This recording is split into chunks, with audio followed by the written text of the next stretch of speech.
সৈকত, এই সময় কেন এসব বলতেছো? এই বাড়িতে আপনাদের পরিবারের একজন ইন্তেকাল করেছে আর আপনারা সম্পত্তি ভাগাভাগি করছেন। তুই কে যে আমাদের পারিবারিক আলোচনার মধ্যে ঢুকে গিয়েছিস? খালিদ, রিদিতা ম্যামের পার্সোনাল বডিগার্ড। মারা যাবার আগে এনায়েত সাহেব আমাকে অ্যাপয়েন্ট করে গেছেন আপনার সেফটির জন্য। পরবর্তী 3 সপ্তাহ রিদিতা ম্যামের সামনে কে যাবে, কি খাবে, কে কথা বলবে কিংবা কোথায় সাইন করবে সবকিছুই হবে আমার পারমিশনে। এটা কি মামার বাড়ির আবদার? বললেই মানতে হবে। হু আর ইউ?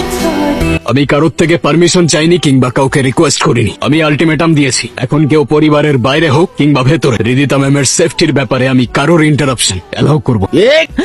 লাশ সামনে রেখে দুনিয়াবি হিসাব নিকাশ শোনার জন্য চরম অসম্মানের। আপনারা সবাই দ্রুত জানাজা ও দাফনের ব্যবস্থা করুন। ম্যাম, একটু খেয়ে নে। খাবার এসব নিয়ে যাও। আমার শরীর টিকলো কি না টিকলো তাতে এখন আর কিছুই যায় আসে না। যায় আসে ম্যাম, আপনার শরীর না টিকলে আমার কন্ট্যাক্ট ব্রিচ হবে। আর অসুস্থ কিংবা মৃত ব্যক্তিকে নিরাপত্তা দেওয়ার থেকে সুস্থ ব্যক্তিকে নিরাপত্তা দেওয়া অধিক কার্যকর। আপনি কি মানুষের সাথে এইভাবেই কথা বলেন? আমি তথ্যের ভিত্তিতে কথা বলি ম্যাম। আর তথ্য হচ্ছে আপনার গ্লুকোজ লেভেল কমে গেলে রিফ্লেক্স স্লো হয়ে যাবে। বিপদের সময় আপনি দৌড়াতে পারবেন না। আর এতে আমার কাজের ক্ষতি হবে, তাই আপনার খাওয়া উচিত।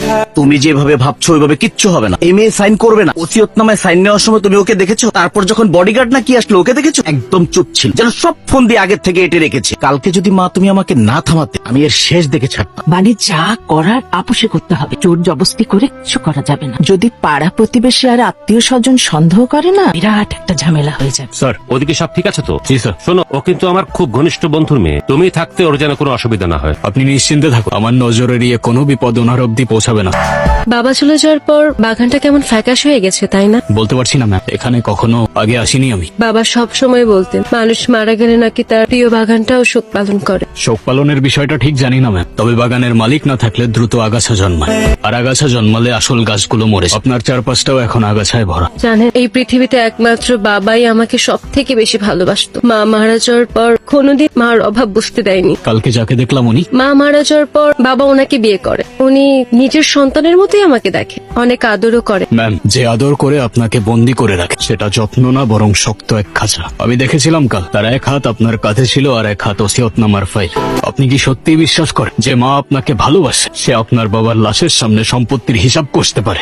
তোকে দেখে আমার কলিজাটা ফেটে যাচ্ছে রে মা। তোকে একাই ঘরে থাকতে দেখে আমার বুকটার মধ্যে খা খা করছে। চল মা, আমার ঘরে চল। তাছাড়া তোর সাথে আমার জরুরি কিছু কথাও আছে। জরুরি কথাগুলো দয়া করে এখানেই শেষ করুন। দেয়াল বদলে গেলে হয়তো আপনার কথাগুলোর অর্থও বদলে যেতে পারে। এটা কি ধরনের বেয়াদবি? আমার মেয়ের সাথে আমি একটু সুখ দুঃখের কথা বলবো, সেখানেও তোমার অনুমতি নিতে হবে? সমস্যা নেই খালিদ। আর মা, কি বলতেছো? অনুমতি কেন নিতে হবে? আমার কাজ অনুমতি দেওয়া না ম্যাম, তবে আপনার সুখ দুঃখের কথার জন্য যদি রিদিতা ম্যামের নিরাপত্তার কোনো ইন্টারাপ্ট হয়, সেক্ষেত্রে আপনার কথার মাঝে দেয়াল হয়ে দাঁড়ানোই আমার কাজ। যা বলার আমার সামনেই বলুন। তুমি ভুলে যেও না, এই বাড়িতে আমার স্বামী তোমাকে রেখেছে। যার জন্য আমাকে অ্যাপয়েন্ট করা হয়েছে, আমার দায়বদ্ধতা শুধু তার প্রতি। বাকি অন্য কোনো ক্যারেক্টার আমার কাছে ইম্পর্টেন্ট না। এই, আমার বাড়িতে দাঁড়িয়ে আমার মায়ের মুখে মুখে তর্ক করিস? সাহস বেশি হয়ে গেছে না? ঘাড় ধাক্কা দিয়ে এই বাড়ি থেকে বের করে দে। চিনিস তুই আমাকে? চিনি, আপনি সে যার সাথে এই পরিবারের অর্থাৎ এনায়েত সাহেবের রক্তের কোনো সম্পর্ক নেই। তাই এই সম্পত্তিতে অধিকার দেখানোর লোভটা অনেকটাই অদ্ভুত আর সন্দেহজনক। কি বললি? আমার বাড়িতে দাঁড়িয়ে আমাকে বলিস সন্দেহজনক? তবে আপনি আর আপনার মা মিলে যে